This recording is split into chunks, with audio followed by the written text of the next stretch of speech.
Hello friends, welcome back to my channel. मैं हूं आपकी फ्रेंड वर्षा। फ्रेंड्स, आज की इस वीडियो में हम बात करेंगे बीएड एंट्रेंस एग्जाम के कॉमर्स के क्वेश्चंस की। फ्रेंड्स, आज की ये वीडियो बहुत ही इंपॉर्टेंट वीडियो है क्योंकि आप लोगों की अब तक की बहुत सारी क्वेरी ये थी। जो हमने वीडियो इंग्लिश में अपलोड किए थे उसमें था कि इसको हिंदी में प्रोवाइड किया जाए, और जो हमने हिंदी में दी थी उसके लिए ये रिक्वेस्ट आ रही थी कि इंग्लिश में प्रोवाइड की जाए। तो अब तक हमने जितने भी क्वेश्चंस किए हैं हम उसको एक बार से फिर से डिस्कस करेंगे, हिंदी एंड इंग्लिश दोनों में। तो अगर आप लोगों ने ये वीडियो पहले देख लिए तो आप स्किप कर सकते हैं इन क्वेश्चंस को, क्योंकि वो वाले क्वेश्चंस फिर से रिपीट होंगे। इंग्लिश स्टूडेंट्स को इंग्लिश के क्वेश्चंस दोबारा देखने को मिलेंगे, हिंदी स्टूडेंट्स को हिंदी के क्वेश्चंस। लेकिन कुछ वीडियोस या कुछ क्वेश्चंस हम कह सकते हैं इस तरह के हैं जो कि हिंदी इंग्लिश में नहीं थे, हम उनको बाइलिंगुअल लैंग्वेज में कर रहे हैं। ठीक है, तो यहाँ पर आप क्या करिएगा, आप अपना अब तक आपका अगर कोई क्वेश्चंस मिस हो गया है तो प्लीज़ एक बार उन क्वेश्चंस को आप चेक कर लीजिएगा, जिसके थ्रू आप इजीली अपने वो प्रिपरेशन कर पाएँ। ठीक है, तो वीडियो को स्टार्ट करते हैं। वीडियो पसंद आए तो वीडियो को लाइक कीजिए, अपने फ्रेंड्स से शेयर कीजिए। किसी भी तरह की कोई भी क्वेरी हो तो प्लीज़ ज़रूर बताइएगा। चलिए फ्रेंड्स, वीडियो को स्टार्ट करते हैं।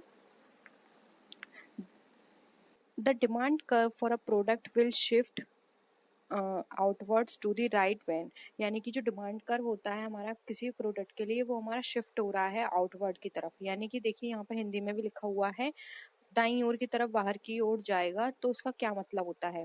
The price of a substitute goods rise, यानी कि जो हमारा जो उसी के जैसा जो स्थानापन अच्छे मूल्य का, जिसको हिंदी में यहाँ पर लिखा गया है, यानी कि उस सिमिलर प्रोडक्ट जो है उसके प्राइस में वो राइस हो जाएगा उसका प्राइस। या फिर कंज्यूमर इनकम फॉल, कंज्यूमर की जो इनकम है डाउन होने पर होगा ऐसा।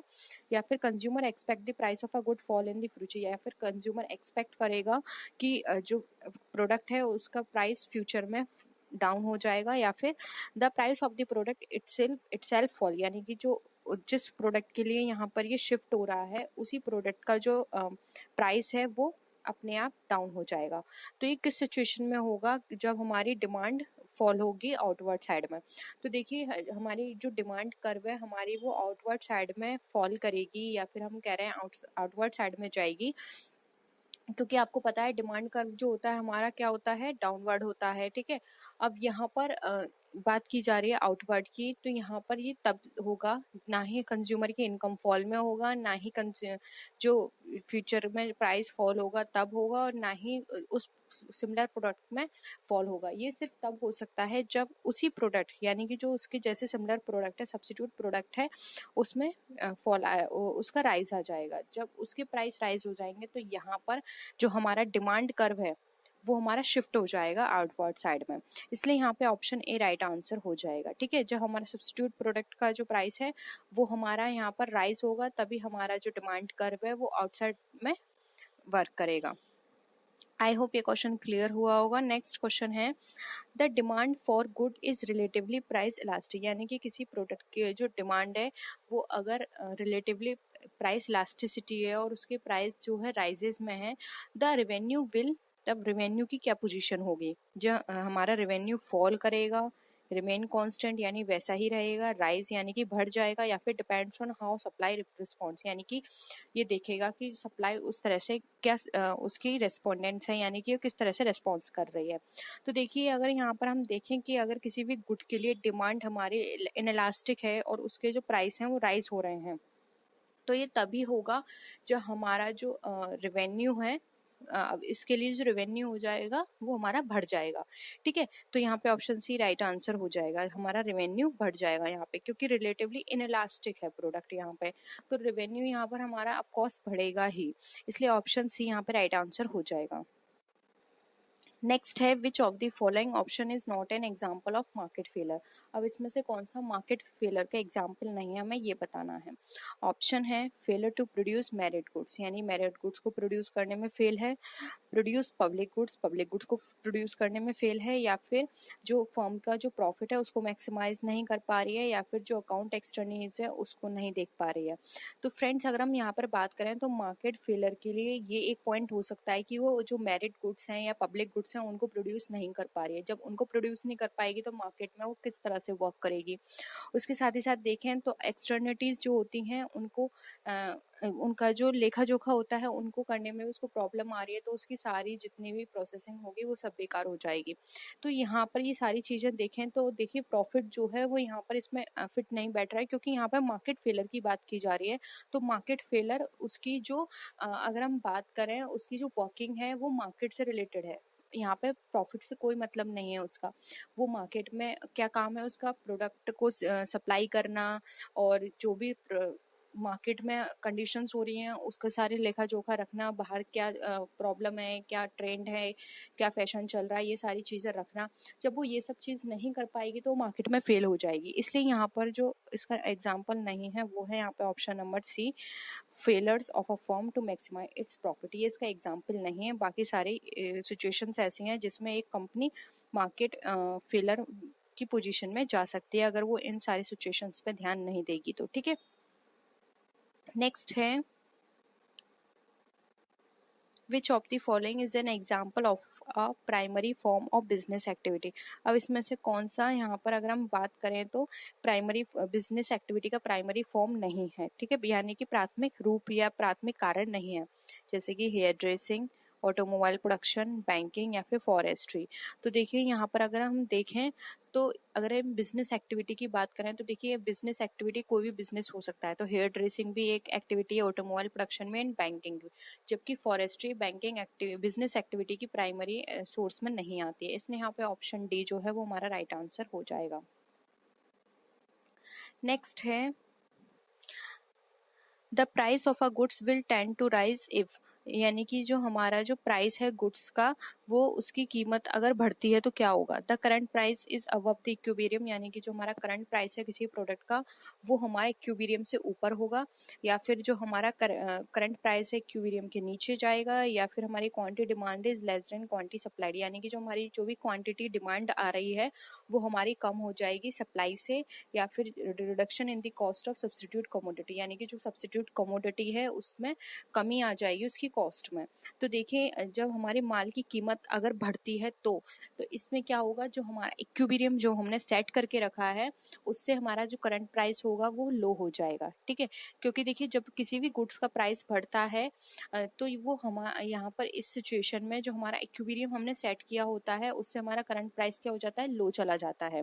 इसलिए यहाँ पर जो हमारी कंडीशन आएगी वो हमारी ऑप्शन बी करेक्ट है यहाँ पे।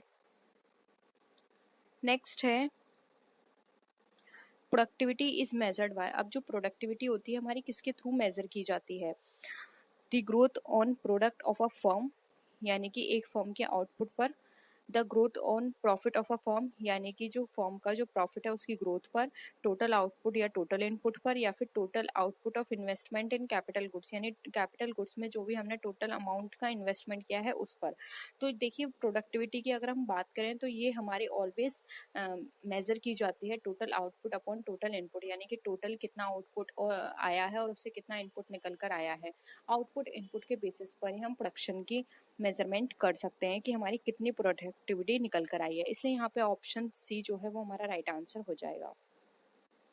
नेक्स्ट क्वेश्चन है the main objective of macro economic policy is, यानी कि जो मैक्रो इकोनॉमिक पॉलिसी है उसका मेन ऑब्जेक्टिव क्या होता है ये बताना है। ऑप्शन से a high and stable level of employment, यानी कि एक उच्च और स्थिर लेवल का एम्प्लॉयमेंट देना, यानी कि अच्छा और स्टेबल है। यानी कि स्टेबल का मतलब यहाँ पर ये है कि उनको ऐसा नहीं हो कि कुछ टाइम पीरियड के लिए आप दे रहे हैं, स्टेबल होना चाहिए एम्प्लॉयमेंट उनके लिए। ठीक है, तो इसका ये मतलब है। या फिर a low and stable rate of inflation, यानी कि कम और स्टेबल लेवल का हमें इन्फ्लेशन देना है। या फिर a stable and satisfactory rate of economic growth, या फिर ऑल ऑफ दी अबव। तो देखिए यहाँ पर अगर हम बात करें मैक्रो इकोनॉमिक की तो आपको ही पता होगा मैक्रो इकोनॉमिक हमारा किस पर बेस्ड होता है। ठीक है, तो अगर हम इसकी पॉलिसीज की बात करें मैक्रो इकोनॉमिक पॉलिसी की, तो इसके अंदर यहाँ पे सारे ऑप्शंस हमारे फिट बैठते हैं, ये इसका ऑब्जेक्टिव होता है। इसलिए ऑप्शन डी राइट आंसर होगा। मैक्रो इकोनॉमिक पॉलिसी में हम ये देखते हैं कि जो हमारा एम्प्लॉयमेंट है हम हाई लेवल का एम्प्लॉयमेंट प्रोवाइड करें और वो इनका क्या हो, स्टेबल लेवल का हो। यानी कि किसी को भी अगर हम एम्प्लॉयमेंट करें दें तो ऐसा ना हो कि वो कुछ टाइम टाइम पीरियड का हो और उसके बाद वो अनएम्प्लॉयमेंट फिर से हो जाए, ठीक है। तो यहाँ पे स्टेबल होना चाहिए। उसके साथ ही साथ अगर इन्फ्लेशन हो रहा है तो वो क्या होना चाहिए, लो होना चाहिए, बहुत कम इन्फ्लेशन हो जिससे कि किसी भी तरह की कोई भी प्रॉब्लम क्रिएट ना हो, इकोनॉमिक प्रॉब्लम। उसके बाद stable and satisfactory rate of economic growth, यानी कि जो हमारी इकोनॉमिक ग्रोथ है वो सेटिस्फैक्ट्री होनी चाहिए, मतलब जितना हमने टारगेट अपना बना के रखा है उतने तो इकोनॉमिक ग्रोथ हमारी होनी ही चाहिए। तो ये सारी चीज़ें मैक्रो इकोनॉमिक पॉलिसी का पार्ट होती हैं, इसलिए ऑप्शन डी यहाँ पे हमारा राइट आंसर हो जाएगा। नेक्स्ट क्वेश्चन पे आते हैं। Who was the first argued that the purpose of business was to make profit, यानी कि पहले किसने बताया था कि बिजनेस का पर्पस होता है प्रॉफिट को बनाना। मिल्टन फ्राइडमैन ने, मार्केट रिचर ने, एलन स्टेनबर्ग ने, या फिर जॉन क्रेन ने। तो इस तरह के क्वेश्चंस भी जरूर कर लीजिएगा, बहुत पूछे जाते हैं। तो ये बताया था मिल्टन फ्राइडमैन ने कि एक बिजनेस का पर्पस होता है प्रॉफिट को बनाना, ठीक है। स्टैटिक क्वेश्चन था एक तरह से, मतलब एज इट इज, आपको इसमें कुछ समझने वाली बात नहीं है, आपको एज इट इज बस नाम याद रख लेना है।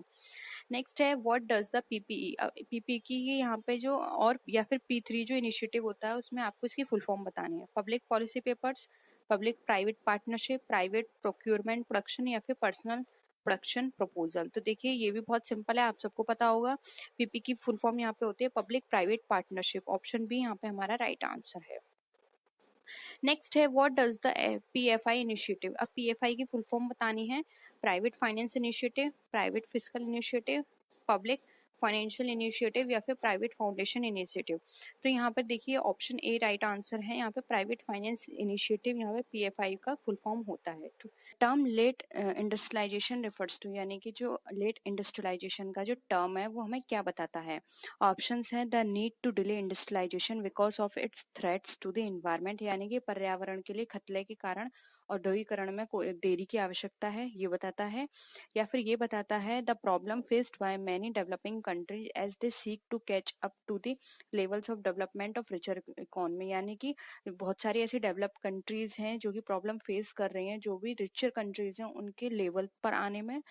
थर्ड ऑप्शन है the believe that it is too late for many countries to industrialise, यानी कि ये विश्वास किया जाता है, ये सोचा जाता है कि बहुत सारी कंट्रीज इंडस्ट्रियलाइजेशन के लिए लेट हो गई हैं। या फिर फोर्थ ऑप्शन है that we are how entering a post industrialised world, जैसे कि या फिर यहाँ पर यह कि हम जो हमारा जो पोस्ट इंडस्ट्रियलाइजेशन वर्ल्ड है उस पीरियड में हम एंटर नहीं कर पाए हैं, कैसे एंटर करेंगे, ठीक है। तो यहाँ पर देखिए लेट इंडस्ट्रियलाइजेशन की बात करें तो लेट इंडस्ट्रियलाइजेशन का मीनिंग यहाँ पर ये निकल कर आ रहा है कि कोई भी कंट्रीज हैं, बहुत सारी कंट्रीज जो हैं वो लेट हो चुकी हैं इंडस्ट्रियलाइज होने में, ठीक है। यानी कि वो अभी भी पुराने पैटर्न पे चल रही हैं, वहाँ उनकी कंट्रीज में इतनी इंडस्ट्री डेवलप नहीं हो पाई हैं, उनकी यहाँ पे इतनी मैन्युफैक्चरिंग नहीं है, मतलब इंडस्ट्री बेस्ड नहीं है, ठीक है, जिससे कि वो ज्यादा प्रॉफिट अर्न कर पाए, तो लेट हो चुकी हैं अदर कंट्रीज के कंपैरिजन में। इसलिए ऑप्शन सी यहाँ पे हमारा राइट आंसर हो जाएगा। नेक्स्ट है which of the following economist is regarded as having the development the theory of comparative advantage, यानी कि कंपैरेटिव एडवांटेज थ्योरी ये किस इकोनॉमिस्ट ने दी थी। Adam Smith, David Ricardo, John Stiglitz, या फिर अमर्त्य सेन। तो यहाँ पर इसका राइट आंसर है ऑप्शन नंबर यहाँ पे बी, जो कि हमारा डेविड रिकार्डो। नेक्स्ट है under perfect competition in long run हमारी क्या सिचुएशन होगी, हमें ये बताना है। All firms earn normal profit, यानी कि सारी फर्म्स परफेक्ट कंपटीशन में नॉर्मल प्रॉफिट अर्न करती हैं। Few firms earn super normal profit, यानी कुछ फर्म्स जो हैं वो सुपर नॉर्मल प्रॉफिट अर्न करती हैं। All firms are at break even point पर होती हैं। ब्रेक इवन का मतलब होता है no profit and no loss, या फिर नन ऑफ द अबव। तो देखिए यहाँ पर अगर इसकी बात करें तो यहाँ पर राइट आंसर होगा option number A. Perfect competition में लॉन्ग रन में ये कहा जाता है कि सारी कंपनी जो होती हैं, सारी जो भी वहाँ पे फर्म्स होती हैं वो नॉर्मल प्रॉफिट अर्न करती हैं एज अ लॉन्ग रन, ठीक है। तो यहाँ पर ऑप्शन ए हमारा राइट आंसर हो जाएगा। नेक्स्ट क्वेश्चन पे आते हैं। The national income at market price is equal to, यानी कि अगर हम नेशनल इनकम की बात करें वो भी मार्केट प्राइस पर, तो हमारी किसके बराबर होगी। Gross national product at market price, या फिर gross domestic product at market price, net national product at factor price, या फिर नन ऑफ द अबव। तो यहाँ पे नेशनल इनकम की बात कर रहे हैं वो कि मार्केट प्राइस के रेफरेंस में। तो यहाँ पर जो हमारा जो टोटल नेशनल प्रोडक्ट निकल कर आएगा वो हमारे फैक्टर कॉस्ट से रिलेटेड होगा, ठीक है। तो फैक्टर कॉस्ट के कंपैरिजन में डिफाइन किया जाएगा वो हमारा इक्वल होगा इसके, इसलिए यहाँ पे ऑप्शन सी राइट आंसर हो जाएगा। Net national product at factor cost हमारा ऑलवेज इक्वल होता है नेट नेशनल जो नेट नेशनल इनकम होती है मार्केट प्राइस के, ठीक है। तो यहाँ पे ऑप्शन सी जो है वो हमारा राइट आंसर है।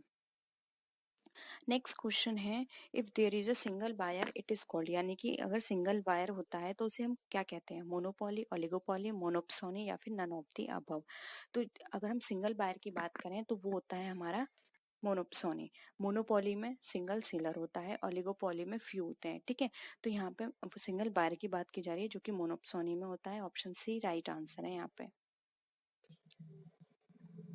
नेक्स्ट आते हैं, a firm is having increasing returns to scale means, यानी कि एक फर्म है जिसका रिटर्न स्केल जो है इंक्रीजिंग लेवल पर है, ठीक है। तो इसका क्या मतलब होता है, यानी कि इंक्रीजिंग कॉस्ट पर है, कांस्टेंट कॉस्ट पर है, डिक्रीजिंग कॉस्ट पर है या फिर नन ऑफ द अबव। तो देखिए अगर एक firm increasing rate to scale पर है तो इसका मतलब यहाँ यहाँ ये होता है कि उसका स्केल इंक्रीज हो रहा है, यानी कि उसकी जो कॉस्ट जो है वो डिक्रीजिंग लेवल पर है, इट्स हैविंग डिक्रीजिंग कॉस्ट, इसलिए यहाँ पे ऑप्शन सी यहाँ पे हमारा राइट आंसर हो जाएगा। नेक्स्ट है, production can be measured in terms of which of the following, यानी कि जो हमारे प्रोडक्शन होता है वो हमारा किस टर्म्स में मेजर किया जाता है, total productivity, marginal productivity, average productivity या फिर ऑल ऑफ द अबव। तो प्रोडक्शन की बात करें तो यहाँ पर देखिए इसका राइट आंसर हो जाएगा ऑप्शन नंबर डी। हम प्रोडक्शन को अपने टोटल प्रोडक्टिविटी के बेसिस पर भी चेक कर सकते हैं, मेजर कर सकते हैं, मार्जिनल और एवरेज के बेसिस पर भी। तो ये तीनों ही मेजर टू एक तरह से हम बोल सकते हैं पैरामीटर्स होते हैं जिनके बेसिस पर हम अपने प्रोडक्शन को चेक कर सकते हैं। राइट आंसर है डी। नेक्स्ट है, which is not covered under the scope of managerial economics, managerial economics के अंदर कौन सा कवर नहीं किया जाता हमें ये बताना है। Profit management, accounting theory, pricing policy या फिर प्रोडक्ट एनालिसिस। तो देखिए यहाँ पर बात की जा रही है मैनेजरियल इकोनॉमिक्स के अंदर की, तो यहाँ पे इसका राइट आंसर हो जाएगा ऑप्शन नंबर बी जो कि हमारा अकाउंटिंग थ्योरी। अकाउंटिंग थ्योरी हमारा मैनेजमेंट का पार्ट नहीं है, जबकि प्रॉफिट मैनेजमेंट हमारा मैनेजरियल पार्ट है, प्राइसिंग पॉलिसी देखना मैनेजरियल पार्ट है, या और प्रोडक्शन एनालिसिस करना भी मैनेजरियल इकोनॉमिक्स का पार्ट है, जबकि अकाउंटिंग थ्योरी हमारे अकाउंटिंग का पार्ट होता है, ठीक है। तो ये सारा यहाँ पे ऑप्शन बी जो है वो यहाँ पे इस पे लाइन नहीं कर रहा है। नेक्स्ट है, डिमांड एनालिसिस इंक्लूड, यानी कि जो डिमांड एनालिसिस होती है उसमें क्या चीज़ इंक्लूड की जाती है, demand forecasting, demand elasticity study, indifference curve analysis या फिर ऑल ऑफ द अबव। तो देखिए यहाँ पर इसका राइट आंसर हो जाएगा option number D. Demand analysis के अंदर हम फोरकास्टिंग भी करते हैं, इलास्टिसिटी की स्टडी भी देखते हैं कि कौन सा प्रोडक्ट कितना इलास्टिसिटी है उसकी, यानी कि कौन सा प्रोडक्ट प्राइस से कितना वेरी कर रहा है, ठीक है, कितना उस पर इफेक्ट पड़ता है। इंडिफरेंस कर्व एनालिसिस भी हम इसके अंदर चेक करते हैं। ये सारी चीजें हमारे डिमांड एनालिसिस के अंदर आती हैं, इसलिए ऑप्शन डी राइट आंसर हो जाएगा। आई होप यहाँ तक आपको सारी चीजें क्लियर होंगी। नेक्स्ट है, लॉ ऑफ डिमांड इम्प्लाइज। अब जो लॉ ऑफ डिमांड है वो हमें क्या बताता है, बहुत सिंपल है, आप इस सबको बता सकते हैं। qualitative relationship between demand and supply, quantitative relationship between price and demand, quantitative relationship between price and demand या फिर quantitative relationship demand between demand and supply. तो देखिए यहाँ पर लॉ ऑफ डिमांड की बात की जा रही है, याद रखना है यहाँ पे फ्रेंड्स आप।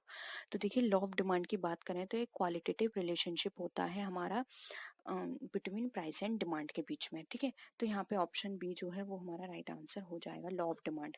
और अगर इसके बाद ये तो हमारा हो गया लॉ ऑफ डिमांड, अगर हम इलास्टिसिटी ऑफ डिमांड की बात करते तो यहाँ पर आ जाता है हमारा क्वांटिटेटिव, ठीक है। यहाँ पे ऑप्शन बी राइट आंसर हो जाएगा।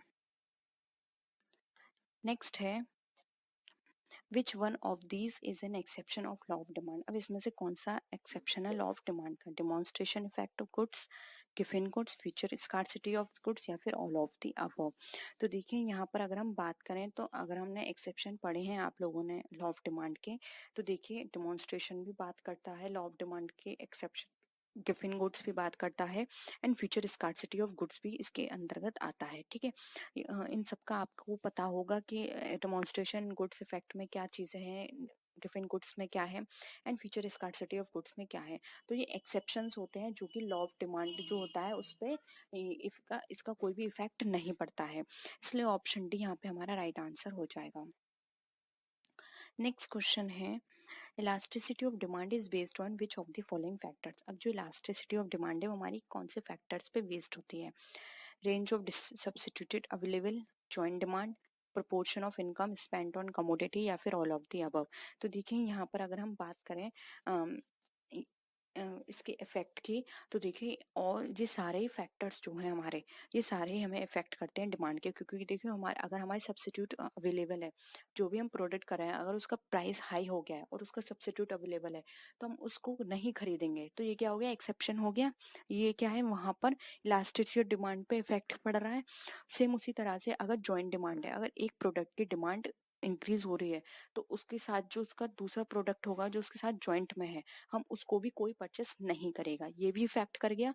थर्ड है प्रोपोर्शन ऑफ इनकम स्पेंड। अब ये डिपेंड करता है कि इनकम का कितना प्रोपोर्शन आपको स्पेंड करना है। हो सकता है कि कोई पर्सन ऐसा है जो कि अपनी इनकम का सिर्फ 30% खर्च करता है, ठीक है। अब उसकी इनकम इंक्रीज हो रही है तो उस इंक्रीज इनकम का 30% नहीं, वो पहले जितना खर्च करता था अभी भी वो उतना ही खर्च करता है, ठीक है।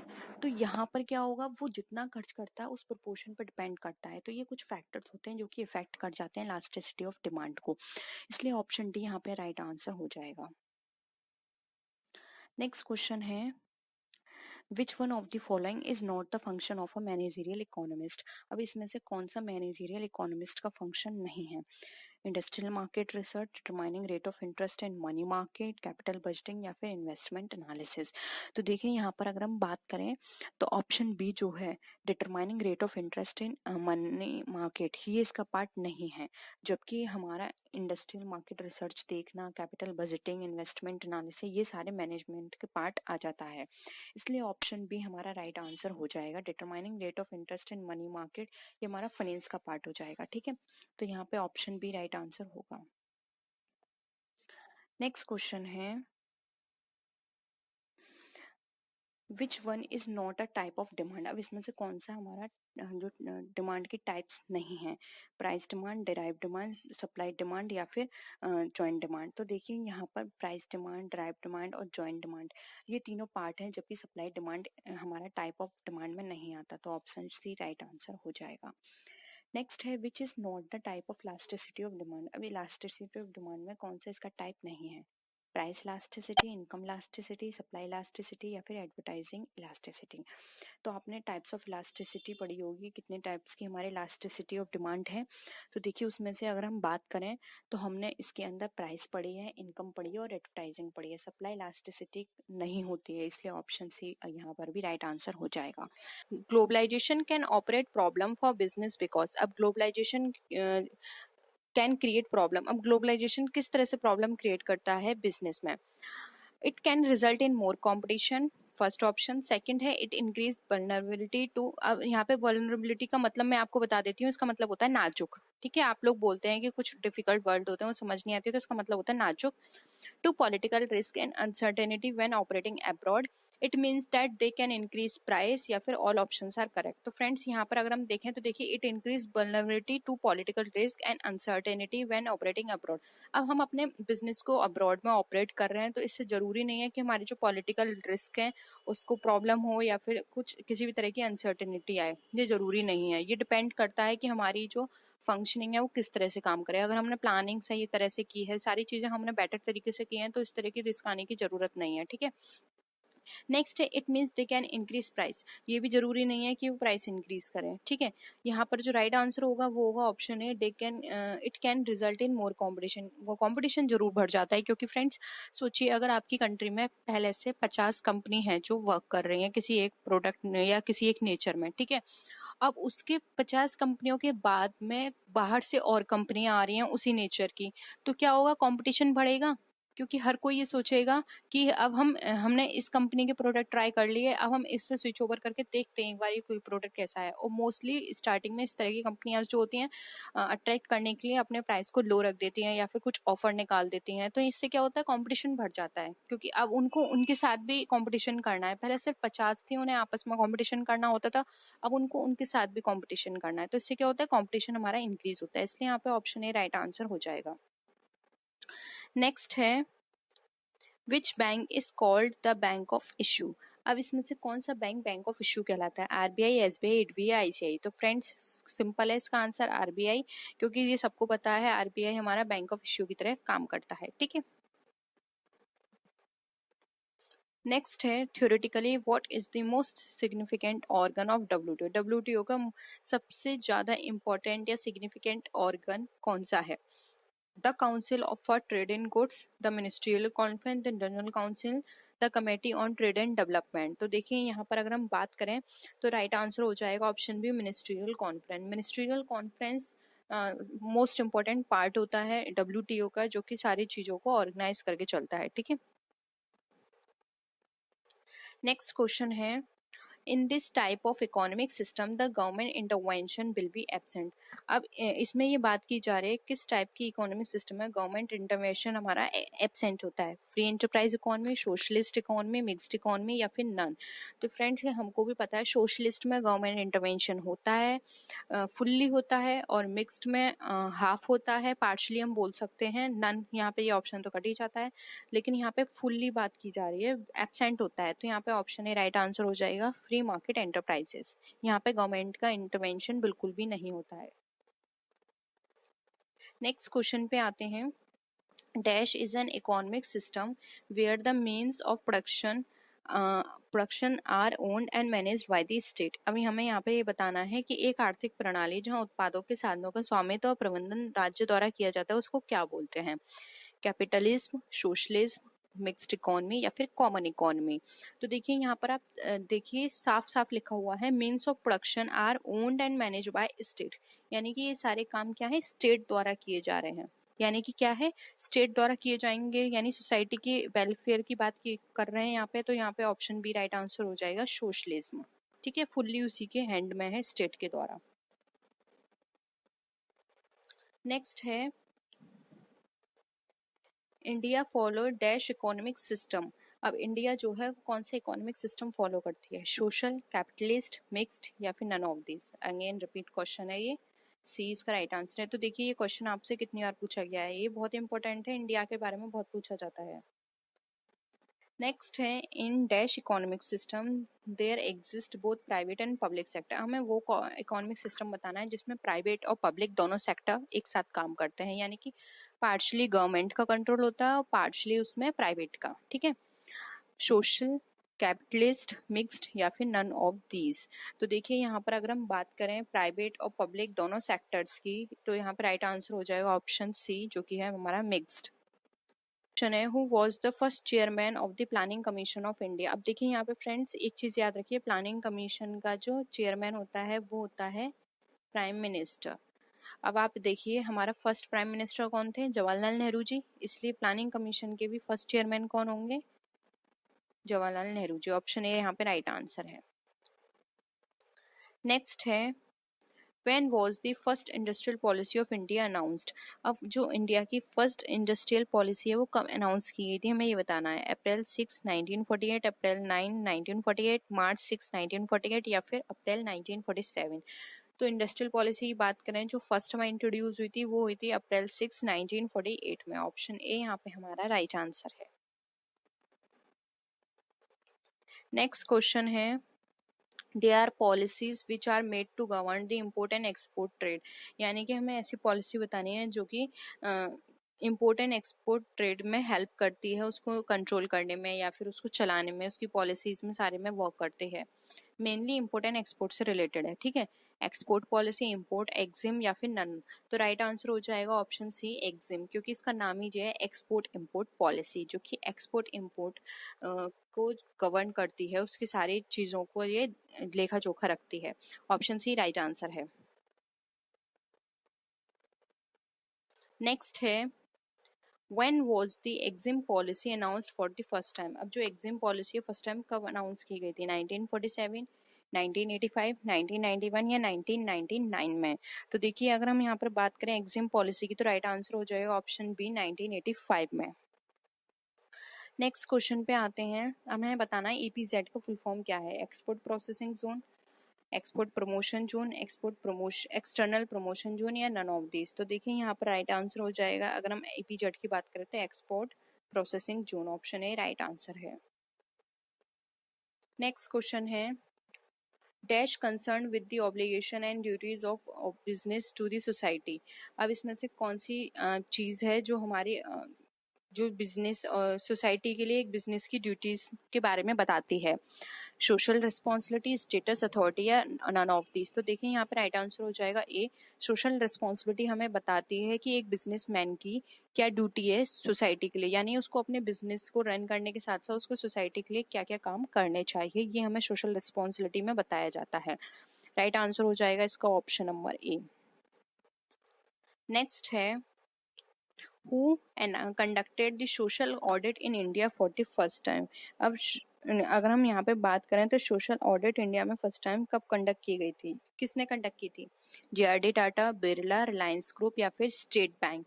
तो इसका देखिए राइट आंसर है हमारा option number A, JRD Tata. JRD Tata ने सबसे पहले सोशल ऑडिट करवाई थी इंडिया में। ठीक है, नेक्स्ट क्वेश्चन पे आते हैं।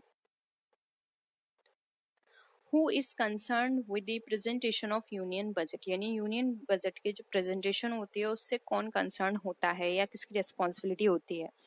Prime minister, finance minister, RBI governor या फिर होम मिनिस्टर। तो right answer option B, finance minister. Low income economies are sometime refer to as, हमें बताना है जो लो इनकम इकोनॉमीज हैं उसको हम किस नाम से जान सकते हैं? First word, second word, third word या फिर नन ऑफ दीज। तो जो लो इनकम इकोनॉमीज वाली कंट्रीज होती हैं उसको थर्ड वर्ल्ड की तरह ट्रीट किया जाता है। तो यहाँ पे ऑप्शन सी यहाँ पे हमारा राइट आंसर है। नेक्स्ट क्वेश्चन पे आते हैं। This is the government strategy in respect of public expenditure and revenues which have a significant impact on business, यानी कि हमें बताना है कि ऐसी गवर्नमेंट स्ट्रेटजी जो कि पब्लिक एक्सपेंडिचर और रेवेन्यू से कंसर्न होती है उसका इम्पैक्ट बिजनेस पे पड़ता है, सिग्निफिकेंट इम्पैक्ट पड़ता है, तो उसको क्या कहा जाता है? Monetary policy, fiscal policy, trade policy या फिर फॉरेन एक्सचेंज पॉलिसी। तो देखिए यहाँ पर अगर हम बात करें तो राइट आंसर हो जाएगा ऑप्शन बी, फिस्कल पॉलिसी की। आप ये याद रखिए फिस्कल पॉलिसी की बात होगी तो वहाँ पे पब्लिक एक्सपेंडिचर एंड रेवेन्यू की बात की जाएगी। तो यहाँ पर देखिए पब्लिक एक्सपेंडिचर रेवेन्यू दोनों की ही बात की गई है। और मॉनेटरी पॉलिसी की बात करें तो वहाँ पे हमारे मॉनेटरी एस्पेक्ट की बात की जाएगी। ठीक है, नेक्स्ट आते हैं। बहुत ही इंपॉर्टेंट क्वेश्चन है ये। CII स्टैंड्स फॉर, यानी कि CII का क्या मतलब है? Confederation of Indian industry, condition of Indian industry, classes of Indian industry या फिर सिविलियन ऑफ इंडियन इंडस्ट्री। तो फ्रेंड्स CII की जो फुल फॉर्म होती है उसको कहा जाता है कॉन्फेडरेशन ऑफ इंडियन इंडस्ट्री। यहाँ पे ऑप्शन ए हमारा राइट आंसर हो जाएगा। नेक्स्ट आते हैं। Dash is concern with the withdrawal of state from an industry और अ सेक्टर पार्शियली और फुल्ली, यानी कि आंशिक रूप से या पूरी तरह से एक उद्योग के क्षेत्र में राज्य की वापसी के साथ संबंध है, तो उसको क्या कहेंगे? लिबरलाइजेशन, मॉडर्नाइजेशन, प्राइवेटाइजेशन या फिर ग्लोबलाइजेशन। तो फ्रेंड्स इसको कहा जाता है, अगर हम बात करें तो प्राइवेटाइजेशन, क्योंकि यहाँ पे क्या हो रहा है एक इंडस्ट्री या सेक्टर को सारी चीज़ें प्रोवाइड करा दी गई हैं, फिर वो चाहे फुल पार्शली हो या फुल्ली। तो ये प्राइवेटाइजेशन राइट आंसर होगा, क्योंकि ये यहाँ पर ये है कि विड्रॉल कर लिया है स्टेट का इंडस्ट्री ने। अब इंडस्ट्री उस पर सारे वर्क करेगी, जो भी डिसीजंस लेने हैं वो एक इंडस्ट्री या सेक्टर लेगा, यानी कि उस चीज को प्राइवेटाइज कर दिया गया है। ऑप्शन सी यहाँ पे राइट आंसर है। नेक्स्ट आते हैं।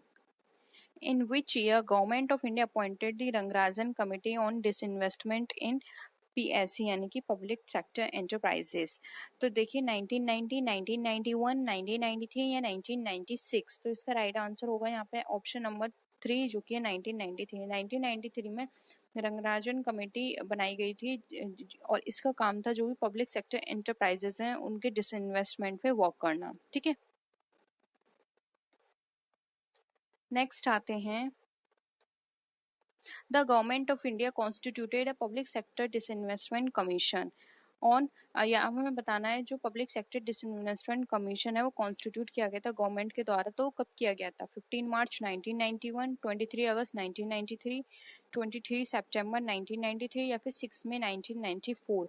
तो राइट आंसर है यहाँ पे ऑप्शन नंबर 2 जो कि है 23 अगस्त 1993 को। भी यहाँ पे हमारा राइट आंसर है। नेक्स्ट है which act was replaced with the introduction of competition act 2002।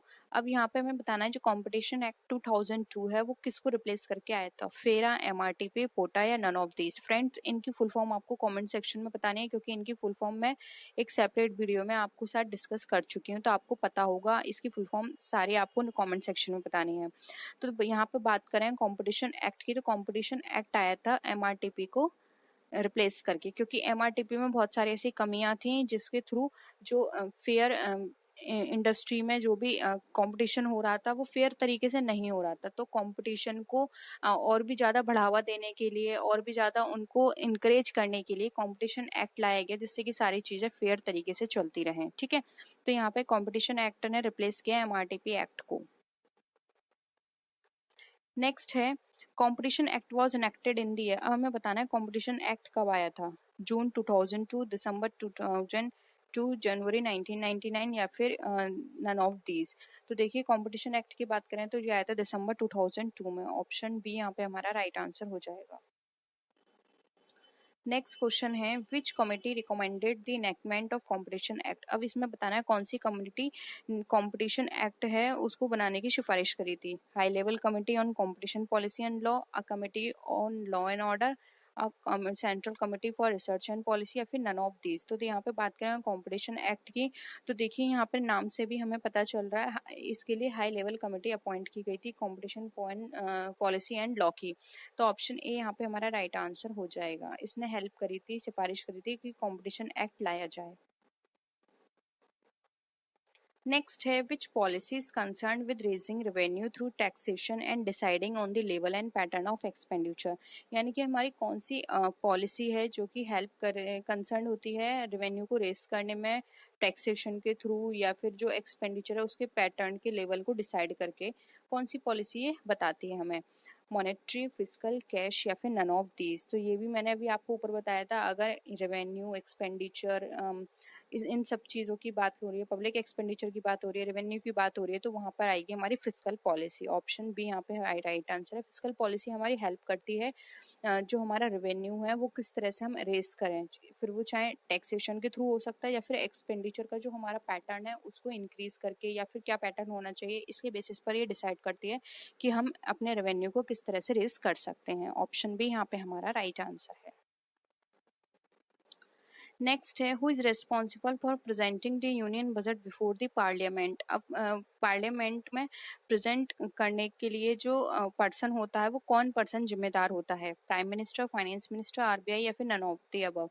तो फ्रेंड्स ये आप सबको इसका आंसर पता होगा। जो फाइनेंस मिनिस्टर होते हैं वो इसके लिए रिस्पॉन्सिबल होते हैं और वही रिप्रेजेंट करते हैं फाइनेंशियल जो वो हमारा जो बजट होता है यूनियन बजट जिसको बोलते हैं वो संसद में प्रेजेंट करते हैं। तो वो है हमारा यहाँ पे option B right answer, finance minister. Next question पे आते हैं। Dash is concern with all current expenditure of the government on administration. यानी कि प्रशासन पर सरकार के सभी मौजूदा खर्चों से चिंतित होते हैं। किससे, revenue expenditure, capital expenditure, total expenditure या फिर नन। तो हमें बताना है जो भी हमारे करंट एक्सपेंडिचर होते हैं सभी गवर्नमेंट के वो किससे कंसर्न होते हैं। तो फ्रेंड्स यहाँ पे राइट आंसर होगा ऑप्शन ए, वो हमारे सारे रेवेन्यू एक्सपेंडिचर होते हैं क्योंकि यहाँ पे करंट की बात की जा रही है और करंट एक्सपेंडिचर सारे हमारे रेवेन्यू से कंसर्न होंगे। ठीक है, और अगर करंट नहीं होते तो हम कैपिटल एक्सपेंडिचर बोल सकते थे, इसलिए ऑप्शन ए यहाँ पे हमारा राइट आंसर हो जाएगा। नेक्स्ट है the planning commission was setup in India in. अब जो प्लानिंग कमीशन है वो इंडिया में सेटअप की गई थी कब, 1950, 1951, 1947 या फिर 1952। तो प्लानिंग कमीशन की बात करें तो फ्रेंड्स ये सेटअप की गई थी 1950 में। ऑप्शन ए यहाँ पे हमारा राइट आंसर है।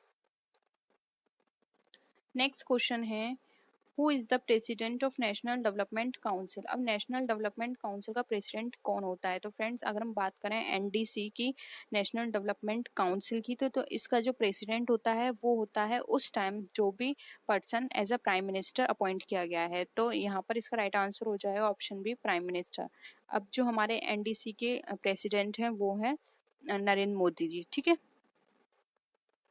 नेक्स्ट है the intervening period between third and fourth 5 year plan is regarded है, यानी कि तीसरे और जो हमारे चौथे 5 ईयर प्लान जो थे उसके बीच में जो इंटरवेनिंग पीरियड था उसको क्या नाम दिया गया था? Plan period, plan holidays, plan days या फिर नन ऑफ दीज। तो जो भी इंटरवेनिंग पीरियड था उस टाइम के बीच में वहाँ पर इसको नाम दिया गया था प्लान हॉलीडेज। ऑप्शन ए भी यहाँ पे हमारा राइट आंसर है। ठीक है, तो आज के लिए इतना ही। आई होप आपको वीडियो पसंद आया होगा। वीडियो पसंद आए तो वीडियो को लाइक कीजिए, फ्रेंड्स के साथ शेयर कीजिए। किसी भी तरह की कोई भी क्वेरी हो तो ज़रूर बताइएगा, और वीडियो कैसी लगी कमेंट सेक्शन में बताइए। किसी और पर्टिकुलर टॉपिक पे वीडियो चाहते हैं तो आप कमेंट सेक्शन में लिख सकते हैं। नेक्स्ट वीडियो में फिर मिलते हैं और भी अच्छी वीडियोज़ के साथ। तब तक के लिए टेक केयर, बाय बाय।